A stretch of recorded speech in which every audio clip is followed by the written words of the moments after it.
പ്രതിപക്ഷ നേതാവ് V D Satheesan നയിച്ച പുതുയുഗ യാത്രയുടെ സമാപന സമ്മേളനം ഇന്ന് തലസ്ഥാനത്ത്. സമാപന സമ്മേളനത്തിൽ സർപ്രൈസുകൾ ഉണ്ടാകുമെന്ന് വി ഡി സതീശൻ 24-നോട്. പുതുയുഗ യാത്ര ജനങ്ങൾ ഏറ്റെടുത്തു. UDF കേരളത്തെ പുനർനിർമ്മിക്കുമെന്നും വി ഡി സതീശൻ പ്രത്യാശ പ്രകടിപ്പിച്ചു.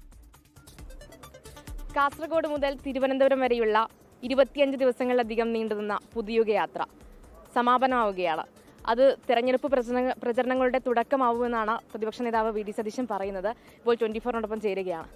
എന്താണ് ഇനി 30 ദിവസം നീണ്ടുനിന്ന പുതുയുഗ യാത്ര അവസാനിക്കുകയാണ്. സമാപന സമ്മേളനം പ്രിയങ്കരനായ കോൺഗ്രസ് നേതാവ് ശ്രീ രാഹുൽ ഗാന്ധി ഉദ്ഘാടനം ചെയ്യുകയാണ്. അദ്ദേഹം ഉദ്ഘാടനം ചെയ്യുന്നത് പുതുയുഗ യാത്ര മാത്രമല്ല, കേരളത്തിലെ UDFൻ്റെ തെരഞ്ഞെടുപ്പ് ലോഞ്ചിങ് കൂടിയാണ് അദ്ദേഹം നടത്തുന്നത്. അതോടുകൂടി തെരഞ്ഞെടുപ്പിലേക്ക് പോവുകയാണ്.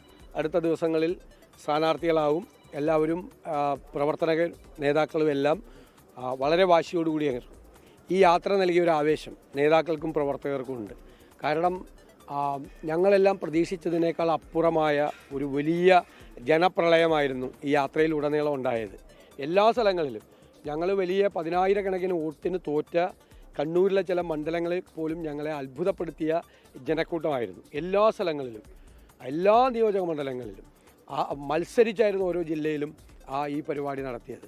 കഴിഞ്ഞ ഒരു കാലഘട്ടത്തിലും ഇല്ലാത്ത അത്രയും വലിയ ജനങ്ങളുടെ പങ്കാളിത്തം, ജനപങ്കാളിത്തം, അതിൽ ചെറുപ്പക്കാരും സ്ത്രീകളും ധാരാളമായി പങ്കെടുത്തു. പിന്നെ ഞങ്ങൾ ജാഥയിലുടനീളം രാഷ്ട്രീയം മാത്രമല്ല പറഞ്ഞത്, ഭാവി കേരളത്തെക്കുറിച്ചാണ് പറഞ്ഞത്. ഈ ഗവൺമെൻറ് എവിടെയെല്ലാം പരാജയപ്പെട്ടു അവിടെയെല്ലാം ഞങ്ങൾ കേരളത്തെ പുനർനിർമ്മിക്കും.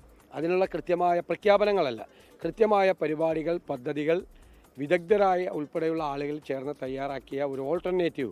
ഇന്ത്യ ചരിത്രത്തിൽ ആദ്യമായിട്ടാണ് ഒരു പ്രസ്ഥാനം തെരഞ്ഞെടുപ്പിനെ നേരിടാൻ പോകുമ്പോൾ ഇത്ര കൃത്യമായ തയ്യാറെടുപ്പോടുകൂടി ഗ്രഹപാഠം ചെയ്ത് എന്ത് ചെയ്യും എന്നുള്ള കൃത്യതയോടുകൂടി പറഞ്ഞുകൊണ്ട് വരുന്നത്.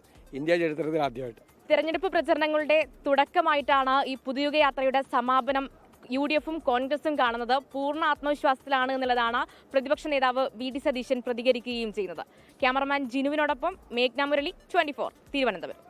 ലോകത്തെവിടെയായാലും ഏത് സമയത്തും 24 വാർത്തകളും ഓഗ്മെന്റഡ് റിയാലിറ്റി പാക്കേജുകളും എക്സ്പ്ലെയിനറുകളും വിശദമായി കാണാൻ ഞങ്ങളുടെ YouTube ചാനൽ നിങ്ങൾക്ക് സബ്സ്ക്രൈബ് ചെയ്യാം.